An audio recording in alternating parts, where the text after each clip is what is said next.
ଆସନ୍ତାକାଲିଠାରୁ ଆରମ୍ଭ ହେବ ମାଟ୍ରିକ ପରୀକ୍ଷା। ରାଜ୍ୟର 3133ଟି କେନ୍ଦ୍ରରେ ପରୀକ୍ଷା ଦେବେ 5,22,336 ଜଣ ପରୀକ୍ଷାର୍ଥୀ। ତେବେ ପରୀକ୍ଷାର ସୁପରିଚାଳନା ପାଇଁ ଏଥର ବୋର୍ଡ କର୍ତ୍ତୃପକ୍ଷ ସ୍ୱତନ୍ତ୍ର କମାଣ୍ଡ କଣ୍ଟ୍ରୋଲ ସିଷ୍ଟମ ଆପଣେଇଛନ୍ତି। ଆଜି କଣ୍ଟ୍ରୋଲ ରୁମ୍ରେ ଏନେଇ ଏକ ମକ୍ ଡ୍ରିଲ୍ କରାଯାଇଛି। 600ଟି କେନ୍ଦ୍ରକୁ କଣ୍ଟ୍ରୋଲ ରୁମ୍ ସହ ସଂଯୁକ୍ତ କରି ସେଠାରୁ ଲାଇଭ୍ ଚିତ୍ର ଦେଖିଛନ୍ତି ବୋର୍ଡ କର୍ତ୍ତୃପକ୍ଷ।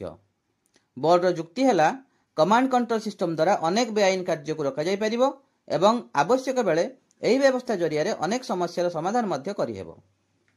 ପରୀକ୍ଷା କେନ୍ଦ୍ରଗୁଡ଼ିକୁ ଜଗିଛି କ୍ୟାମେରା। କେନ୍ଦ୍ର ଭିତରର ପ୍ରତ୍ୟେକ କାର୍ଯ୍ୟକଳାପକୁ ମନିଟରିଂ କରୁଛନ୍ତି ବୋର୍ଡ କର୍ତ୍ତୃପକ୍ଷ। ଯଦି କେଉଁଠି କିଛି ବି ବେଆଇନ କାର୍ଯ୍ୟ ବା ସନ୍ଦେହଜନକ କାର୍ଯ୍ୟକଳାପକୁ ଠାବ କରାଗଲା ତେବେ ତୁରନ୍ତ ହେବ କାର୍ଯ୍ୟାନୁଷ୍ଠାନ। ଆସନ୍ତାକାଲିଠାରୁ ଆରମ୍ଭ ହେବାକୁ ଥିବା ମାଟ୍ରିକ ପରୀକ୍ଷା ପ୍ରସ୍ତୁତି ପର୍ବର ଏହା ଥିଲା ଏକ ମକ୍ ଡ୍ରିଲ୍।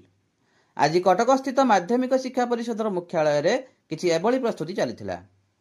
ପ୍ରାୟ 600 ପରୀକ୍ଷା କେନ୍ଦ୍ରରୁ ଆଜି ହୋଇଛି ଲାଇଭ୍ ଷ୍ଟ୍ରିମିଂ। ପରୀକ୍ଷାମୂଳକ ଭାବେ ଆଜି ଏହି କେନ୍ଦ୍ରଗୁଡ଼ିକରୁ ସିଧାସଳଖ ଚିତ୍ର ଦେଖିବା ପରେ ବୋର୍ଡ କର୍ତ୍ତୃପକ୍ଷ କହୁଛନ୍ତି କି ଏଥର ମାଟ୍ରିକ ପରୀକ୍ଷା ବେଳେ ସେଭଳି କିଛି ଅସୁବିଧା ହେବ ନାହିଁ।